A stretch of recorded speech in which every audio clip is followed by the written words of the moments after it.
رسول اللہ صلی اللہ علیہ وسلم تہجد کے لیے اٹھے تو آپ نے بیٹھنے کے بعد آسمان کی طرف نظر کر کے سورۃ آل عمران کی آخری 11 آیات 190 سے 200 تک پڑھی.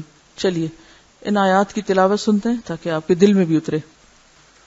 زمین اور آسمانوں کی پیدائش میں، رات اور دن کے باری باری آنے میں یقیناً ان عقل مند لوگوں کے لیے بہت نشانیاں ہیں جو اٹھتے بیٹھتے اور لیٹتے ہر حال میں اللہ کو یاد کرتے ہیں اور زمین اور آسمانوں کی ساخت میں غور و فکر کرتے ہیں، پھر بے اختیار پکار اٹھتے ہیں، اے ہمارے رب، یہ سب کچھ تو نے فضول اور بے مقصد نہیں بنایا، تو اس عیب سے پاک ہے، بس اے ہمارے رب ہمیں آگ کے عذاب سے بچا.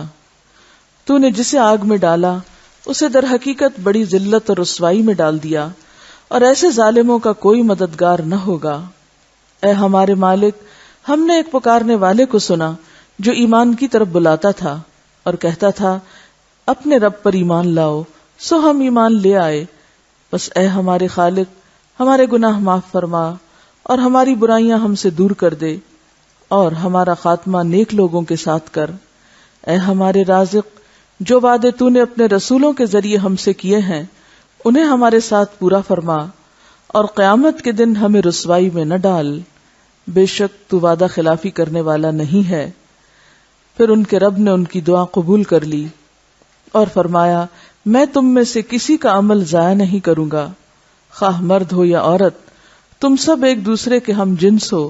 لہٰذا جن لوگوں نے میری خاطر ہجرت کی، اپنے گھروں سے نکالے گئے، میری راہ میں ستائے گئے اور میرے لیے لڑے اور مارے گئے، میں ان کے سب قصور معاف کر دوں گا اور انہیں ایسے باغوں میں داخل کروں گا جن کے نیچے نہریں چلتی ہیں.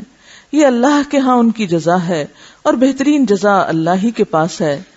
اے نبی صلی اللہ علیہ وسلم، دنیا کے ملکوں میں کافر لوگوں کا عیش و عشرت سے چلنا پھرنا تمہیں کسی دھوکے میں نہ ڈالے، یہ تھوڑا سا فائدہ ہے، پھر ان کا ٹھکانہ جہنم ہے اور وہ بری جگہ ہے.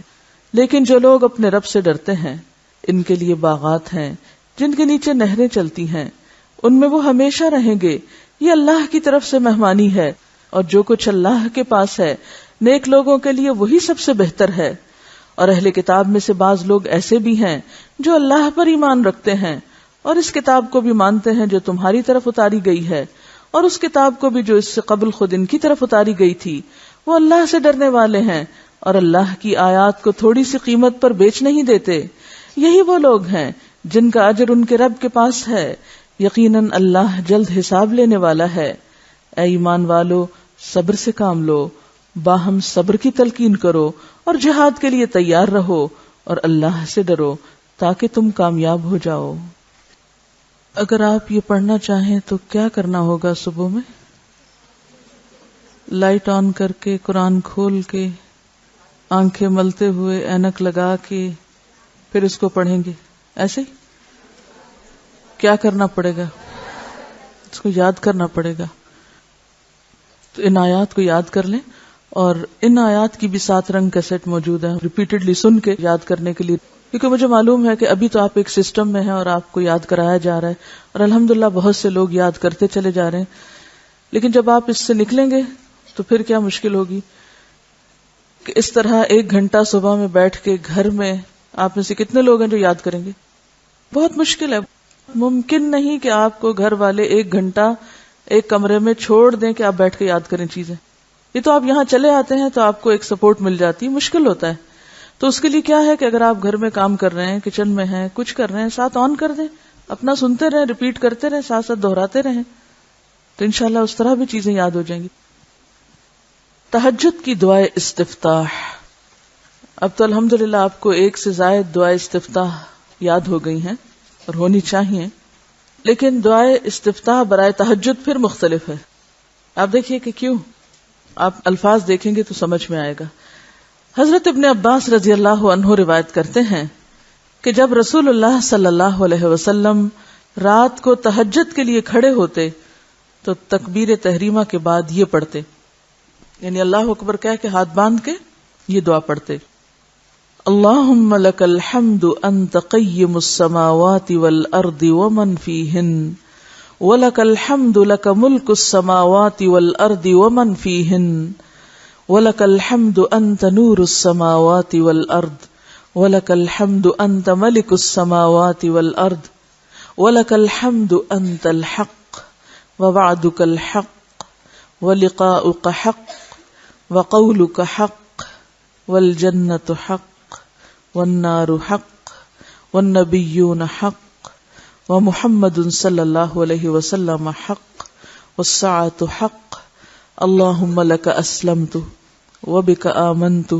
وعلیک توکلت وإلیک انبت وبک خاصمت وإلیک حاکمت فاغفر لی ما قدمت وما اخرت وما اسررت وما اعلنت انت المقدم وانت المؤخر لا الہ الا انت۔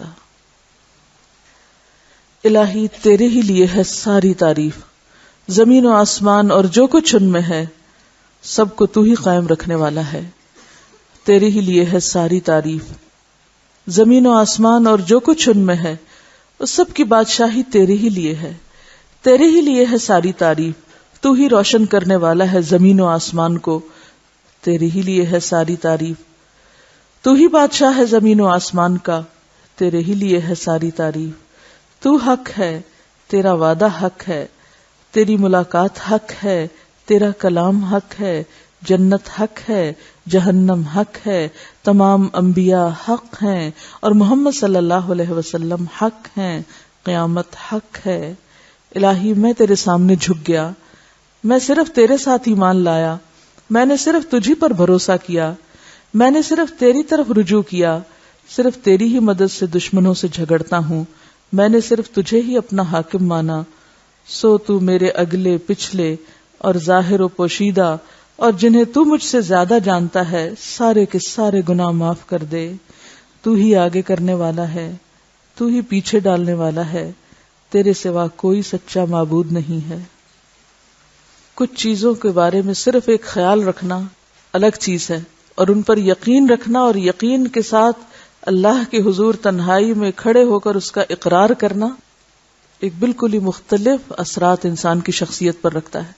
اس لیے یہ بھی بہت خوبصورت دعا ہے، اس کا بھی پرنٹ آؤٹ دیا جا سکتا ہے۔ رسول اللہ صلی اللہ علیہ وسلم کی تہجد کی کیفیت۔ رسول اللہ صلی اللہ علیہ وسلم کی نماز تہجد کا حسن اور طول بیان نہیں ہو سکتا، یعنی ناقابل بیان ہے کہ وہ کیسی نماز تھی۔ حضرت ابو ذر رضی اللہ عنہ کہتے ہیں رسول اللہ صلی اللہ علیہ وسلم نے تہجد میں اتنا قیام کیا کہ اس ایک آیت کو بار بار پڑھتے صبح کر دی، اور اسی سے یہ دلیل بھی لی گئی کہ اگر ایک آیت بھی قرآن کی کوئی پڑھ لیتا ہے نماز میں تو بھی نماز ہو جاتی ہے۔ وہ آیت کیا تھی؟ ان تعذبہم فانہم عبادک وان تغفر لہم فانک انت العزیز الحکیم۔ اگر تو انہیں عذاب دے تو وہ تیرے بندے ہیں، اور اگر انہیں معاف کر دے تو یقیناً تو غالب اور حکمت والا ہے۔ آپ سوچیں کس بات پہ رو رہے ہیں آپ؟ ہمارے رونے کس بات پہ ہوتے ہیں؟ ہمارے غم کس بات پہ ہیں؟ ہماری پریشانیاں کس چیز کی ہیں؟ اور اللہ کے رسول صلی اللہ علیہ وسلم کا غم کیا ہے؟ اور آج امت کو کون سے غم لگے ہوئے ہیں؟ جو ان کی وارث ہے امت، اس کے غم کیا ہیں؟ تو اگر امت میں چند لوگوں کو بھی یہ غم لگ جائے جو غم آپ کو تھا، کہ آپ بندوں کے لیے تڑپتے تھے کہ یا رب کہیں یہ عذاب کا شکار نہ ہو جائیں، کیونکہ اس سے بڑی تو کوئی آفت اور مصیبت ہے ہی نہیں کہ کوئی شخص آگ میں جا پڑے اور اللہ کے عذاب کا شکار ہو۔ اب دیکھیے چند لمحے ہم سے تکلیف برداشت نہیں ہوتی، کوئی درد ہو، کوئی بخار ہو، کوئی گرمی لگ جائے، دھوپ لگ جائے، پیاس لگ جائے، بھوک لگ جائے، کیسے کیسے بے چین ہو اٹھتے ہیں ہم۔ لیکن کیسے عجیب انسان ہیں ہم کہ دنیا کی ان چھوٹی چھوٹی تکلیفوں پر تو بے چینی ہوتی ہے، مگر آخرت کا بڑا عذاب بأسن شدیدہ، اس کے بارے میں نہ خود کی فکر ہے اور نہ دوسروں کی فکر ہے۔ آپ تھوڑی دیر کے لیے اپنے آپ کو اس جگہ رکھ کے سوچئے کہ اللہ کے رسول صلی اللہ علیہ وسلم کس بات کو دہرا رہے ہیں۔ ذرا دہرائیں 3 دفعہ اس آیت کو۔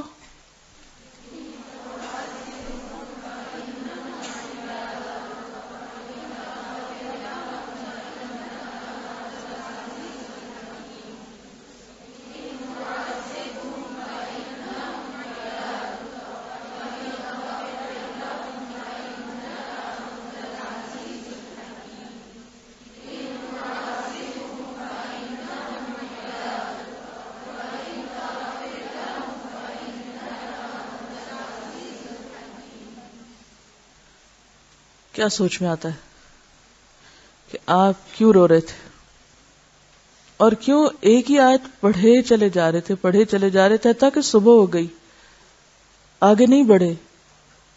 کیونکہ جو کچھ پیچھے فرمایا کہ انت الحق وقولک حق والجنت حق والنار حق، جو ان ساری چیزوں کو حق سمجھتا ہے وہ واقعی پھر اس کو محسوس کر سکتا ہے کہ بندوں کا عذاب میں جانا اور ان کا بخشے جانا کیا معنی رکھتا ہے اور کتنا بڑا فرق ہے۔ ہمیں تو اپنے گھر والوں کا بھی ایسا فکر نہیں ہے، اپنے جنم دیے ہوئے بچوں کے بارے میں ایسا غم نہیں ہے، اپنے ماں باپ جن سے ہم محبت کے دعوے کرتے ہیں اور جو ہمیں بہت عزیز ہیں ان کے بارے میں ایسا غم نہیں ہے، اپنے بہن بھائیوں کے بارے میں ایسا غم نہیں ہے، اپنے ہی شوہروں کے بارے میں ایسا غم نہیں ہے۔ دنیا میں یہ سب پیارے اگر ہم سے دور ہو جاتے ہیں تو ہم ضرور روتے ہیں کہ ماں باپ جدا ہو گئے، بچے جدا ہو گئے، بہن بھائی جدا ہو گئے، لیکن اگر آخرت میں یہ سب جدا ہو گئے پھر کیا ہوگا؟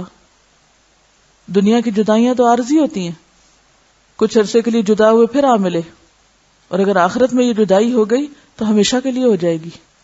تو جس شخص کو یہ بات سمجھ آ جائے وہ اپنے ہر پیارے کے لیے تڑپ اٹھے، اور آپ صلی اللہ علیہ وسلم صرف اپنے رشتہ داروں کے لیے نہیں، وہ تو سارے انسانیت کے لیے رحمت بنا کے بھیجے گئے تھے، وہ تو سب کے لیے تڑپتے تھے، وہ تو سارے عباد کے لیے تڑپتے تھے، صرف مسلمانوں کے لیے نہیں، صرف اپنے دوستوں کے لیے نہیں، وہ تو ساری انسانیت کے لیے تڑپتے تھے۔ عبادک، میں تو یہ دیکھتی ہوں کہ دنیا میں بھی بعض اوقات ہم کسی انسان کی جدائی پہ اس لیے روتے ہیں کہ خود ہمارا لاس ہوتا ہے نا، یہ بھی ایک سیلفشنس ہی ہوتی ہے۔ ہم بتا دوسرے کو یہ روتے ہیں کہ ہم تیری خاطر رو رہے ہیں، لیکن رو اپنی خاطر رہے ہوتے ہیں پھر بھی۔ کبھی غور کریں نا آپ، کسی کے جانے پہ، کسی کی جدائی پہ کیوں روتے ہیں؟ کہ ہمارا لاس ہوا ہے نا، ہمارا نقصان ہوا ہے۔ پھر اگین اپنے ہی لیے سیلفش ہیں۔ کوئی فوت ہو جاتا ہے، معلوم نہیں اس کی آخرت کتنی بہتر ہوگی، وہ کس فتنے سے بچ گیا، لیکن ہم رو رہے ہیں اور صبر ہی نہیں کر رہے اور چین ہی نہیں پا رہے اللہ کے فیصلے پر جو شاید اس بندے کے حق میں بہت بہتر تھا۔ کیوں روئے چلے جا رہے ہیں؟ کہ ہمارے چاہنے والوں میں کمی ہو گئی، یا ہم جس کو چاہتے تھے وہ ہمیں نظر نہیں آ رہا۔ تو اگین پھر فائدہ کس کا دیکھ رہے ہیں؟ اپنا ہی دیکھ رہے ہیں نا۔ احسان دوسروں پہ جتاتے ہیں کہ تمہارے غم میں ہم روتے ہیں، تمہارے لیے روتے ہیں، روتے اپنے لیے۔ یہ ہے سچا رونا جو بندوں کے لیے رونا ہوتا ہے، یا اللہ تیرے بندے تکلیف میں نہ پڑ جائیں۔ تو ہمیں اس خود غرضی سے باہر نکلنے کی ضرورت ہے کہ جو ہم ہر وقت اپنی ہی ذات اور اپنے ہی فائدے اور نیکی کے کاموں میں بھی خود غرض ہیں، اس میں بھی صرف خود اکیلے ہی چلنا چاہتے ہیں اور دوسروں کو ساتھ نہیں لینا چاہتے۔ قرآن پڑھتے بھی ہیں تو سمجھ کے نہیں پڑھتے، کھینچ کھینچ کے پڑھتے ہیں، بعض اوقات صرف الفاظ ہی دہراتے رہتے ہیں رٹے رٹائے، روح نہیں ہے۔ تو جب دین سے روح نکل جاتی ہے تو پھر وہ صرف ایک خول رہ جاتا ہے جو ہم مصنوعی طور پہ اپنے اوپر چڑھا لیتے ہیں، وہ پھر دین دوسروں کے لیے ہو جاتا ہے، وہ اپنی ذات کے لیے نہیں رہتا۔ حضرت حذیفہ رضی اللہ عنہ نے نبی صلی اللہ علیہ وسلم کو تہجد پڑھتے دیکھا۔ وہ کہتے ہیں سورۃ فاتحہ کے بعد آپ نے سورۃ بقرہ پڑھی، پھر رکوع کیا۔ اب دیکھیے کہ کبھی تو آپ نے ایک آیت پہ ساری رات گزار دی اور کبھی ایک پوری سورت پڑھی، طویل قرات۔ سورۃ البقرہ 2.5 پاروں پر مشتمل۔ ہم تو صرف کوئی مر جائے تو اس دن پڑھتے ہیں، زندگی میں پڑھنے کی ضرورت نہیں۔ ہر چیز کو الٹا دیا نا ہم نے بدعتیں ایجاد کر کے۔ جو کام جہاں کرنا چاہیے تھا وہاں تو کرتے نہیں، اور جہاں نہیں کہا گیا وہاں پابندی سے کر رہے ہیں۔ آپ نے سورۃ البقرہ پوری پڑھی، پھر رکوع کیا۔ آپ کا رکوع آپ کے قیام کی مانند تھا۔ کتنا طویل ہوگا؟ جتنی دیر سورۃ البقرہ پڑھی اتنی دیر آپ جھکے رہے۔ پھر آپ نے رکوع سے سر اٹھایا، آپ کا قومہ آپ کے رکوع کی مانند تھا۔ پھر دیر تک اللہ کی حمد و ثنا بیان کرتے رہے۔ پھر آپ کا سجدہ آپ کے قومہ کی مانند تھا، طویل سجدہ کیا۔ آپ دونوں سجدوں کے درمیان جلسہ میں اپنے سجدے کی مانند بیٹھے تھے، یعنی 2 سجدوں کے بیچ میں بھی دیر تک بیٹھے۔ بس آپ نے 4 رکعتوں میں سورۃ البقرہ، سورۃ آل عمران، سورۃ النساء اور سورۃ المائدہ پڑھی، اور یہ 4 رکعتوں میں پڑھا۔ یہ تھی نبی رحمت صلی اللہ علیہ وسلم کی نماز تہجد۔ صرف 4 رکعات میں 7.25 پارے پڑھے، یعنی سورۃ المائدہ اگر پوری ہو تو جی ہاں 7ویں میں شروع ہوتی ہے اور آگے تک چلتی، تقریباً 7.25 پارے۔ پھر رکوع، قومے، سجدے اور جلسے کی درازی یعنی طوالت، اور ان میں تسبیحوں اور دعاؤں کو کثرت سے پڑھنا آپ پہ ختم تھا، کوئی اس سے آگے نہیں بڑھ سکا۔ حضرت حذیفہ رضی اللہ عنہ بیان کرتے ہیں کہ میں ایک رات نبی صلی اللہ علیہ وسلم کے ساتھ نفلی نماز میں شریک ہوا۔ آپ نے سورت بقرہ شروع کی، میں نے سوچا کہ آپ 100 آیات پڑھ کر رکوع میں جائیں گے، مگر آپ پڑھتے چلے گئے۔ میں نے خیال کیا سورت بقرہ کو 2 رکعتوں میں تقسیم کریں گے، لیکن آپ پڑھتے رہے۔ آپ نے سورت بقرہ ختم کر کے سورت نساء شروع کر لی، پھر اسے ختم کر کے سورت آل عمران پڑھنا شروع کر دی، اس کو بھی ختم کر ڈالا۔ آپ نہایت آہستگی سے پڑھتے جاتے تھے۔ جب ایسی آیت تلاوت کرتے جس میں سبحان اللہ کہنے کا حکم ہوتا، جیسے سبح وغیرہ، تو سبحان اللہ کہتے۔ اگر کچھ مانگنے کا ذکر ہوتا تو سوال کرتے، اگر پناہ مانگنے کا ذکر ہوتا تو اعوذ باللہ پڑھتے۔ آل عمران ختم کر کے آپ صلی اللہ علیہ وسلم نے رکوع کیا۔ جہاں ایک رکعت کی اتنی طوالت کا پتہ چلتا ہے، وہاں دوسری طرف کیا بات پتہ چلتی ہے کہ آپ نے البقرہ کے بعد النساء اور النساء کے بعد آل عمران پڑھی۔ اس سے کیا بات پتہ چلتی ہے؟ یہ جو ہم نے اپنے اوپر ایک ہوا سوار کیا ہو نا ترتیب کا، یہ ترتیب ہل گئی تو نماز بھی گئی، تو اس کی تردید ہوتی ہے یہاں سے۔ ٹھیک ہے، ایک سورت کی آیتوں کو آپ الٹا پلٹا نہ پڑھیں کہ آپ بعد کی آیتیں پہلے اور پہلے کی بعد میں پڑھ رہے ہیں، لیکن ایک سورت جو پوری آپ پڑھ لیں تو کوئی بھی قرآن کی سورت پہلے اور کوئی بھی اس کے بعد پڑھ سکتے ہیں، خواہ وہ پہلے اور بعد میں آ رہی ہو یا بعد میں اور پہلے آ رہی ہو، کیونکہ اصل چیز ہے وہ معنی اور وہ مقصد جس کے لیے یہ سب کچھ پڑھا جاتا ہے۔ رسول اللہ صلی اللہ علیہ وسلم نے عبداللہ ابن عمرو سے کہا، مجھے بتلایا گیا ہے کہ تم ساری رات نفل پڑھتے ہو اور دن کو روزہ رکھتے ہو۔ اگر تم ایسا کرو گے تو تمہاری آنکھ کمزور اور طبیعت سست ہو جائے گی، تمہاری جان اور تمہارے بال بچوں کا بھی تم پر حق ہے، اس لیے روزہ رکھو اور افطار بھی کرو، رات کو قیام کرو اور نیند بھی۔ نبی صلی اللہ علیہ وسلم 3 دن سے کم میں قرآن مجید ختم کرنا پسند نہیں فرماتے تھے۔ آپ نے حضرت عبداللہ بن عمرو سے فرمایا، 1 ماہ میں قرآن پاک ختم کر لیا کرو، یعنی روز کا پارہ، اور اسی پہ بعد کے لوگوں نے پھر پاروں کی تقسیم کی قرآن پاک میں۔ انہوں نے عرض کی، میں اس سے زیادہ تلاوت کرنے کی طاقت رکھتا ہوں۔ آپ نے فرمایا تو 20 دن میں ختم کر لیا کرو۔ انہوں نے کہا میں اس سے زیادہ کی طاقت رکھتا ہوں۔ آپ نے فرمایا 7 دن میں ختم کر لیا کرو، اس سے زیادہ کی اجازت نہیں۔ پھر آپ صلی اللہ علیہ وسلم نے انہیں قرآن پاک 3 دن میں ختم کرنے کی اجازت دے دی اور فرمایا، قرآن پاک سے اس شخص کو کچھ سمجھ حاصل نہیں ہو سکتی جو 3 دن سے کم مدت میں قرآن پاک ختم کرتا ہے۔ یعنی جہاں آپ نے طویل قرات کی، وہاں دوسری طرف اس بات سے بھی منع کیا کہ اس سے آگے کوئی نہ بڑھے کہ 3 دن سے پہلے قرآن ختم کر لے۔ ہمارے ہاں جو شبینوں کی بھرمار ہے ایک ہی رات میں سارا، تو اس کا کیا نقصان ہے؟ سارا مہینہ آرام کرو اور ایک رات جاگ کے سب کچھ ختم کر کے اور پھر فارغ ہو جاؤ، یہ بھی سنت طریقہ نہیں۔ تو خیر و بھلائی اسی طریقے میں ہے جو نبی صلی اللہ علیہ وسلم کا ہے۔ نبی صلی اللہ علیہ وسلم نے فرمایا، جو شخص رات کے نوافل میں 200 آیات تلاوت کرتا ہے وہ اطاعت گزار مخلص لوگوں میں شمار ہوتا ہے۔ سورۃ البقرہ کی کتنی آیات ہیں؟ 286 ہیں، یعنی 286۔ تو اس میں آپ دیکھ لیجئے کہ کچھ کم سورۃ البقرہ سے، اور اگر چھوٹی صورتیں تو ان کی آیتیں بھی چھوٹی چھوٹی ہوتی ہیں اور جلد 100 پہ پہنچ جاتے ہیں، جیسے سورۃ الملک کی 30 آیات ہیں۔ نبی صلی اللہ علیہ وسلم ساری رات نوافل نہیں پڑھتے تھے، یعنی پوری رات جاگ کے آپ شبینہ نہیں کرتے تھے یا نفل نہیں پڑھتے تھے۔ آپ صلی اللہ علیہ وسلم کی 3 دعائیں، حضرت خباب بن ارت جو بدری صحابی ہیں، ایک رات نبی صلی اللہ علیہ وسلم کے ساتھ تھے، فرماتے ہیں کہ آپ تمام رات بیدار رہے، یعنی جاگتے رہے۔ یہ نسائی کے الفاظ ہیں، تاہم تمام رات سے مراد رات کا بیشتر حصہ ہے، کیونکہ دوسری روایات میں آپ کے ساری رات جاگنے کی نفی آئی ہے، تو ساری رات سے مراد یہاں مبالغے کے لیے کہا گیا ہے، مکمل ساری رات نہیں۔ ترمذی کے الفاظ میں ہے، فَأَطَالَهَا، آپ نے لمبی نماز پڑھی۔ قرآن مجید نے بھی آپ کو ساری رات نہیں بلکہ رات کا کچھ حصہ قیام کرنے کا حکم دیا۔ قُمِ اللَّيْلَ إِلَّا قَلِيلًا نِصْفَهُ أَوِ انقُصْ مِنْهُ قَلِيلًا أَوْ زِدْ عَلَيْهِ وَرَتِّلِ الْقُرْآنَ تَرْتِيلًا۔ اگر مان بھی لیا جائے کہ آپ نے کسی وقت ساری رات قیام کیا تھا تو یہ بات آپ کے خصائص میں شمار ہوگی، ورنہ حقیقت وہی ہے جو حضرت عائشہ نے بتا دی، اور وہ فرماتی ہیں، میں نہیں جانتی کہ اللہ کے نبی نے کبھی ایک رات میں سارا قرآن پڑھا ہو یا صبح تک ساری رات نماز پڑھی ہو، یعنی ایسا نہیں ہے۔ راوی کہتا ہے کہ میں عبداللہ بن عباس کے پاس گیا اور انہیں حضرت عائشہ کی حدیث سنائی تو انہوں نے اس کی تصدیق کی کہ ہاں ایسا ہی ہے۔ جب آپ صلی اللہ علیہ وسلم نے ایک ایسی خاتون دیکھی جو ساری رات سونے کی بجائے نماز پڑھتی تھی تو آپ نے اسے ڈانٹتے ہوئے فرمایا باز آ جاؤ، اتنا ہی عمل کرو جس پر ہمیشگی کی تمہیں طاقت ہو، اللہ اجر دیتے ہوئے نہیں اکتاتا، تم ہی اکتا جاؤ گے۔ اور ساری رات پڑھنے میں ایک اور نقصان کیا ہے کہ انسان تیز تیز پڑھتا ہے اور نہ ہی وقف کی جگہ وقف کرتا ہے اور نہ ہی کہیں دعا مانگتا ہے اور نہ ہی کہیں اللہ کا ذکر کرتا ہے اور نہ ہی اس کو سمجھتا ہے، تو اس لیے اس چیز کو ناپسندیدہ قرار دیا گیا، کیونکہ قرآن صرف پڑھنے کے لیے نہیں آیا، سمجھنے کے لیے بھی ہے۔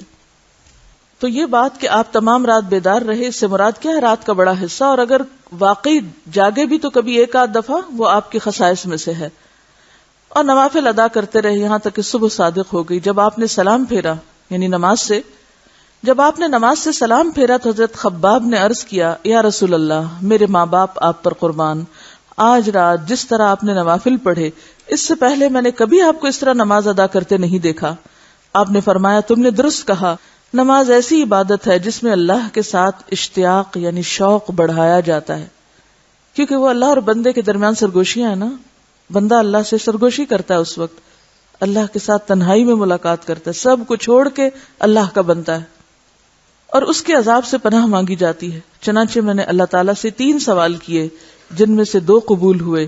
ایک سوال یہ کہ اللہ میری امت کو سابقہ امتوں کی طرح تباہ و برباد نہ کرے، اس کو اللہ نے قبول فرمایا۔ دوسرا سوال یہ کہ میری امت پر دشمنوں کو غلبہ حاصل نہ ہو، یہ بھی قبول کر لیا گیا۔ پھر میں نے سوال کیا امت محمدیہ میں اختلاف رونما نہ ہو، آپس میں نہ لڑیں، لیکن اسے قبول نہ کیا گیا۔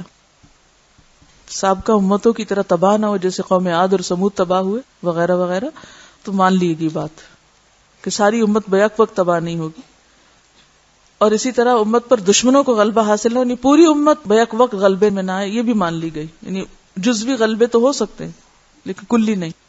لیکن یہ جو تیسری دعا ہے کہ ان میں اختلاف رونما نہ ہو، یہ نہیں مانی گئی۔ اب آپ کہیں گے پھر ہمارا کیا قصور؟ تو اس سے کیا اختلاف کا جواز نکلتا ہے؟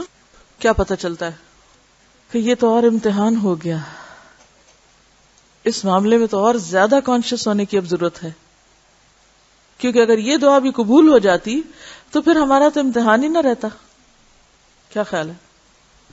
تو بات یہ ہے کہ اللہ سبحانہ وتعالی نے یہ دعا قبول نہیں کی۔ ایک اور روایت کے الفاظ کچھ یوں ہیں کہ میری امت کے بعض کی طاقت کا مزہ بعض کو نہ چکھا۔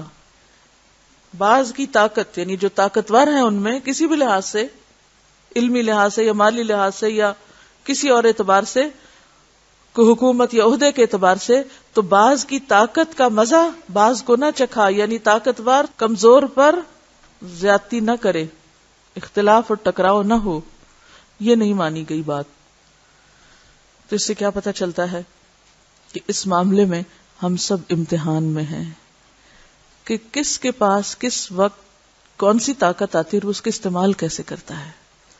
ہمیں سے ہر شخص کو مختلف اوقات میں مختلف طرح کی برتری حاصل ہو جاتی ہے نا، کبھی کسی اعتبار سے کبھی کسی اعتبار سے، ایک دوسرے پہ طاقتور ہو جاتا ہے نا، اور پھر وہ کمزور کو کیا کرنے لگتا ہے، انسان ہی نہیں سمجھتا، اس کو اپنی طاقت کا مزہ چکھانے لگتا ہے۔ اس معاملے میں حفاظت اٹھا لی گئی ہے، اللہ نے آزادی دے دی ہے، ٹھیک ہے کرو، چکھاؤ مزہ طاقت کا ایک دوسرے کو۔ اب آپ دیکھیے طاقت بھی ہو اور پھر انسان روک کے رکھے، انسان قادر بھی ہو پھر خود کو کھینچ کے رکھے۔ ایک تو یہ نا کہ کوئی چیز ہے نہیں آپ کے پاس، تو اس وقت آپ کیا کر رہے ہیں؟ مجبور ہیں، ہے ہی نہیں، کیا کریں گے؟ لیکن ایک چیز ہے پھر آپ استعمال نہ کریں، یہ آسان ہے۔ ایک چیز آپ کے ہاتھ میں اور پھر آپ روک رہے ہیں خود کو، استعمال نہیں کر رہے، یہی تو دیکھا جا رہا ہے، یہی تو امتحان ہے۔ تو جب کوئی شخص یہ کرنے لگے اس کو فوراً سوچنا چاہیے کہ میں آزمایا جا رہا ہوں، میں ایسی جگہ داخل ہو گیا ہوں جہاں مجھ سے اللہ کی حفاظت اٹھ گئی ہے۔ یعنی کوئی شخص طاقت کی بنا پر جب کسی کمزور کو نقصان دیتا ہے تو یہ سخت آزمائش کا وقت ہوتا ہے، اور مراد اس سے کیا کہ ایک مسلمان دوسرے مسلمان کو دکھ پہنچائے، اذیت دے، موقع پا کے چڑھ دوڑے اس پر، لوٹ مار کرے، تو ایسا شخص اللہ کی حفاظت سے نکل کر کہاں چلا گیا؟ شیطان کے پھندے میں آ گیا، کیونکہ اللہ تعالیٰ نے پروٹیکشن نہیں دی، اس بات پر آزادی دی ہے. اب کیا ہے، طاقت آ گئی ہے آپ کے پاس. شیر چوہے کی کہانی پڑی ہوئی ہے. ہاں، ایک شیر سو رہا تو چوہا اس کو ستا رہا تھا، تو اس نے اس کو پکڑ لیا، لیکن پھر طاقت کے باوجود اس کو چھوڑ دیا، یہ سوچ کر کہ شاید یہ بھی کبھی کام آئے میرے، اور واقعی بھی اس کے کام آیا. اب آپ دیکھیے کہ اس طاقت سے مراد صرف حکومت یا کوئی عہدہ یا اتھارٹی نہیں، وہ تو ہے ہی ہے. کہیں کسی کو تھوڑی سی اتھارٹی مل جاتی ہے دوسرے پر تو وہ آزمائش میں پڑ جاتا ہے، وہ تو اپنی جگہ ہے. لیکن بعض جگہیں ایسی ہیں کہ جہاں کوئی عہدہ اتھارٹی کچھ بھی نہیں. مثلا خاندان میں ہمارے یہاں جو ایک ٹپیکل قسم کا سسٹم رائج ہے، نند بھاوج کا رشتے میں کون طاقتور ہوتا ہے عام طور پہ؟ نند. ساس بہو کے رشتے میں ساس. اسی طرح کچھ اور رشتوں میں بھی. اب کیا ہوتا ہے، جس کے پاس تھوڑی سی بھی طاقت یا اتھارٹی ہوتی ہے تو عام طور پر وہ کیا کرنے لگتا ہے، اس کے بعد کمزور کو دباتا ہے، کمزور کو نقصان دینے کی کوشش کرتا ہے، کمزور کے سامنے یا پیچھے سے اس کی جڑیں کاٹتا ہے. ایسا شخص پوری طرح شیطان کے پھندے میں آ چکا ہوتا ہے. میں آپ کو الگ سے کوئی ساس بہو کے تعلقات پہ لیکچر نہیں دوں گی. اگر آپ کے اندر انسانیت پیدا ہو گئی تو آپ ہر معاملے میں خدا سے ڈرنے لگیں گے، اور اگر وہ نہیں پیدا ہوئی تو کوئی مشورے آپ کو فائدہ نہ دیں گے، کیونکہ جب تک خدا کا خوف اندر نہ ہو آپ کسی کا بھی حق نہیں دے سکتے. انسان کو جتنی بھی نعمتیں ملی ہیں نا، وہ ساری امتحان ہے اس کے لیے. کسی بھی چیز میں جو غلبہ یا طاقت ملی ہے وہ بھی امتحان ہے اس کے لیے کہ اب اس کو استعمال کیسے کرنا ہے. اب کیا ہوتا ہے کہ جو شخص شیطان کے پھندے میں چلا جاتا ہے، میں اس کو مزہ چکھا کر رہوں گا، اس نے سمجھا کیا، دیکھنا تو صحیح میں اس کے ساتھ کرتا کیا ہوں. یہ جملے کیا ظاہر کرتے ہیں؟ یہ جملے کس قسم کے جملے ہیں؟ یہ شیطانی جملے ہیں. یہ شیطانی جملے ہیں. اللہ نے آپ کو طاقت اس لیے نہیں دی کہ آپ دوسروں کو مزہ چکھائیں. جب آپ کسی بات پہ برہم ہو کے، ناراض ہو کے مزہ چکھانے کی طرف تل پڑے تو آپ ظالم کی صف میں داخل ہو گئے. بدلہ لینے کی اجازت اس کے باوجود کیا کہا گیا؟ معاف کر دو تو بہتر ہے. اجر اسی کے لیے جو بدلہ لینے کی قوت رکھنے کے باوجود معاف کر دے. تو اب آپ دیکھیں کہ ایک شخص جب اپنی طاقت کا غلط استعمال کرنے لگتا ہے تو کیا ہوتا ہے؟ وہ شیطان کے ہتھے چڑھ جاتا ہے. اور جو شخص شیطان کے ہتھے لگ جائے اور اس کے نقش قدم کی پیروی کرنے لگے اور اس کے مشوروں پر عمل کرنے لگے تو یہ وقت اس کے لیے کوئی فخر کا یا تکبر کا یا اپنی بڑائی کا یا فاتح ہونے کا نہیں، یہ تو ماتم کا وقت ہے کہ وہ اللہ کی حفاظت سے نکل گیا ہے، وہ اللہ کی مدد سے باہر ہو گیا ہے. اپنے آپ کو اس جگہ رکھ کے دیکھیں کہ جب میرے پاس دوسرے کے مقابلے میں تھوڑی سی اتھارٹی آتی ہے، آپ میں سے کچھ گروپ انچارجز ہیں، کچھ روم انچارجز ہیں، کوئی کسی چیز کی اتھارٹی رکھتا ہے، کوئی کسی چیز کا ذمہ دار ہے، کسی کو کہیں مقرر کیا گیا ہے، کوئی استاد بنا بیٹھا ہے، کوئی کچھ. یہ سارے طاقت کے مظاہرے ہیں نا.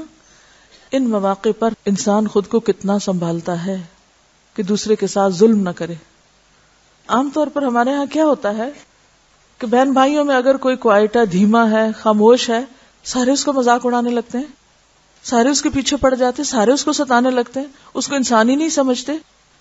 اسی طرح اگر سرونٹس میں سے یا کہیں بھی کہیں کوئی شخص ذرا سا مسکین نظر آئے تو صحیح، وہیں ہماری بہادری دکھائی دیتی ہے. تو یہ سب آزمائش کے مواقع ہیں. حتیٰ کہ جب ہمیں بعض اوقات دین کی تبلیغ کا شوق ہوتا ہے یا ہم کسی کے ساتھ کوئی بھلائی کرنے جاتے ہیں تو پھر اپنے کام کو اتنا بڑا بنا لیں گے، اپنے کام کو اتنی اہمیت دیں گے کہ باقی سارے ہمیں بیکار نظر آئیں گے، ان کو لان تان شروع کر دیں گے اور اس کو بھی خدمت دین کا نام دیں گے. آپ کو کیا معلوم کہ کون کس جگہ پر کیا کام کر رہا ہے؟ وہ امام غزالی کا واقعہ ہے شاید.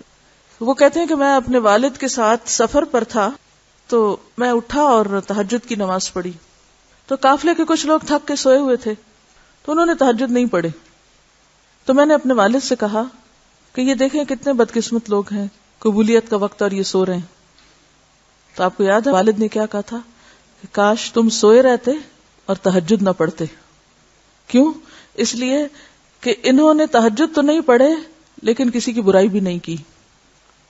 نیکی نہیں کمائی تو ایسا گناہ بھی نہیں کیا کہ جس سے عمل برباد ہو جائے. اور تم نے تہجد پڑھ کے جب دوسروں کی برائیاں شروع کر دی اور دوسروں کو حقیر سمجھنا شروع کر دیا تو تہجد پڑھ کے بھی گنوا دیے. بعض اوقات صرف اللہ کی توفیق سے کوئی نیکی کرنے کا جب ہمیں موقع مل جاتا ہے تو ہم اپنے آپ کو اتنی بڑی چیز سمجھنے لگتے ہیں کہ دوسرے سارے ہمیں حقیر نظر آنے لگتے ہیں اور تان و تشنیع کی الغار شروع کر دیتے ہیں. تو لوگوں کی غلطیوں پر حقارت کی نگاہ ڈالنا یہ بھی درست نہیں. یعنی غلط کرنے والوں کو حقیر سمجھنا یہ بھی صحیح نہیں. یہ اس وقت ہوتا ہے جب لا حول ولا قوت الا باللہ کو ہم بھولتے ہیں کہ قوت ساری اللہ کی ہے. جب یہ سبق ہم بھولتے ہیں تو اس وقت کیا ہوتا ہے, پھر اپنی طاقت کا زوم آنے لگتا ہے, اور جب اپنے اندر طاقت محسوس ہونے لگتی ہے تو پھر ہم دوسروں کو حقیر سمجھنے لگ جاتے ہیں. ایبسولوٹ اتھارٹی کرپٹس ایبسولوٹلی, یعنی جہاں بھی ایک قہر اور جبر ہوتا ہے وہاں پھر ہر چیز تباہ و برباد ہو کے رہ جاتی. رسول اللہ صلی اللہ علیہ وسلم رات کے نوافل میں کبھی سری اور کبھی جہری قرات فرماتے. جب آپ صلی اللہ علیہ وسلم گھر میں نوافل ادا کرتے تو حجرے میں آپ کی قرات سنائی دیتی تھی. آپ صلی اللہ علیہ وسلم ایک رات باہر نکلے تو آپ نے دیکھا کہ حضرت ابوبکر آہستہ قرات سے نفل پڑھ رہے ہیں اور حضرت عمر نوافل میں اونچی آواز سے قرات کر رہے ہیں. جب وہ دونوں رسول اللہ صلی اللہ علیہ وسلم کی خدمت میں حاضر ہوئے تو آپ نے ابو بکر سے فرمایا, اے ابو بکر, رات میں تیرے پاس سے گزرا تو پست آواز سے نفل پڑھ رہا تھا. انہوں نے عرض کیا, یا رسول اللہ, جس اللہ سے میں سرگوشی کر رہا تھا اس تک میری آواز پہنچ رہی تھی. پھر آپ نے عمر رضی اللہ عنہ سے کہا کہ رات میں تیرے پاس سے گزرا تو اونچی آواز کے ساتھ نفل پڑھ رہا تھا. تو انہوں نے عرض کیا, یا رسول اللہ صلی اللہ علیہ وسلم, میں سوئے ہوں کو بیدار کرنا چاہتا تھا, اوروں کو بھی جگانا چاہتا تھا کہ وہ بھی تہجد پڑھیں, اور شیطان کو بھگانے کا ارادہ رکھتا تھا. اس پر آپ نے ابو بکر کو ذرا اونچی آواز سے اور عمر کو ذرا نیچی آواز سے پڑھنے کا حکم دیا, کیونکہ بہترین راستہ اعتدال کا راستہ ہے. وآخر دعوانا ان الحمد للہ رب العالمین. سبحانک اللہم وبحمدک, نشہد ان لا الہ الا انت, نستغفرک ونتوب الیک.